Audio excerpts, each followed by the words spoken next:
জোরে সবার কাছে অনুরোধ জানাবো,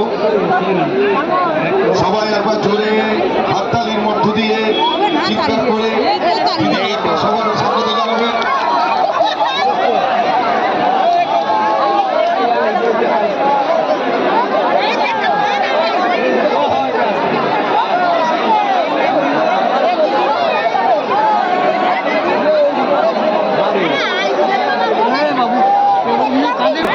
গাড়ির সামনে কেউ থাকবেন না, প্লিজ পাশে।